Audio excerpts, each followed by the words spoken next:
Hi guys, I thought I'd bring you another video on this witch Hillary. Alright guys? I will call for white people like myself to put ourselves in the shoes of those African American families who fear every time their children go somewhere. I'm going to be talking to white people. I think we're the ones who have to start listening to the You're so legitimate stupid. cries that are coming from our African American fellow citizens. Presumptive Democratic presidential nominee Hillary Clinton weighing in on race relations as the country this morning. 5 police officers murdered. See that? And she's crying about black people. And there's 5 white killed. That's how delusional Hillary is, guys. All right, Colonel, we've got to start listening to the legitimate cries from our African American fellow citizens. Was that an appropriate thing for her to say after 5 officers were shot? Well, of course not, and it's a pleasure to be with you, Judge. But you have to understand that that was the most disingenuous, offensive, and pandering statement that the presumptive Democrat nominee would put out there, because this is not about rectifying the issues in the black community. I grew up in the inner city of Atlanta, Georgia, in the same neighborhood that gave us Dr. Martin Luther King Jr., the same high school, David T. Howard High School. That, How come you haven't changed nothing? Clyde Frazier, Walt Frazier, who was a New York Knicks standout, as well as the incredible Mayor Maynard Jackson. Now, what needs to happen, the legitimate concerns, first and foremost, is the fact that in the 50 years since the Great Society programs of Lyndon Johnson, we've seen a 77% two-parent household in the black community drop down to 24%.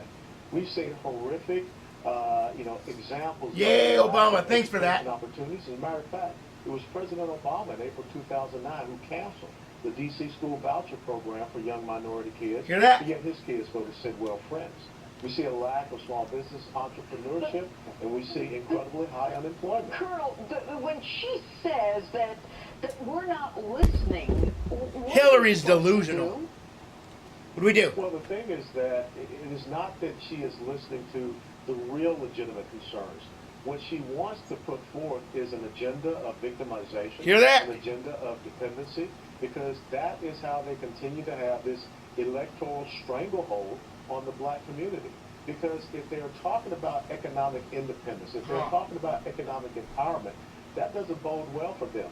Therefore, they have to talk about economic enslavement, and they have to continue to stir these and stoke these flames of racism, as you saw the Minnesota governor say, and as you talked about a little bit earlier in your show and your speech yesterday, where the president continues to shift the real narrative on this issue. Colonel, why is it that the public isn't discussing the fact that African Americans are worse off under an African American president and an African American attorney general, African American, head of Department of Homeland Security, taking out the actual words of a shooter in Orlando, and then scrubbing all of these reports. Hear that? We're going to start a civil rights investigation in Louisiana. We're going to provide assistance to local authorities in Minnesota.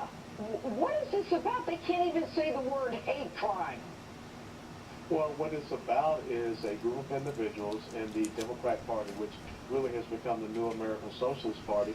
They don't want to talk about those legitimate concerns. They don't want to talk about legitimate cries. What they want to do is create the squirrel effect. They want to create the false narrative, because if anyone were to really peel the onion back, as you just said, and look at the unemployment rate, look at the breakdown of the family, look at the lack of education opportunities. You don't hear Hillary Clinton or Barack Obama talk about education choice or vouchers or charter schools or homeschooling. They don't talk about those things, which would really help the black community. Well, but we could talk about that, and there might be a difference of opinion. It just strikes me as incredibly strange that when you have police officers who are killed, that we don't start, throwing out there the fact that we've got to support the police. And the truth is that when the police go into African American communities, it's more dangerous for them than any other community. You hear that? Well, interestingly enough, Hillary Clinton and Barack Obama are from Chicago. And you don't hear them talking about the legitimate cries and concerns that came from Independence Day weekend when you had, I believe, 62 shootings. Yep. And so this, once again, has to be realized by the black community that this is disingenuous. It is nothing more than pandering, and all they're trying to do is create more victims. And finally, Colonel West, what do you see going forward for law enforcement in this country? Well, I think that we have to continue to wrap our arms around our law enforcement community.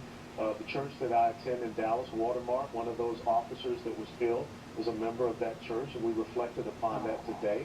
And so we've just got to reach out and let them know that the voices that they hear are the voices of a minority, not the voices of those of us that stand with the thin blue line. All right, Colonel Allen West, thanks. There you go, guys. Tonight. My pleasure.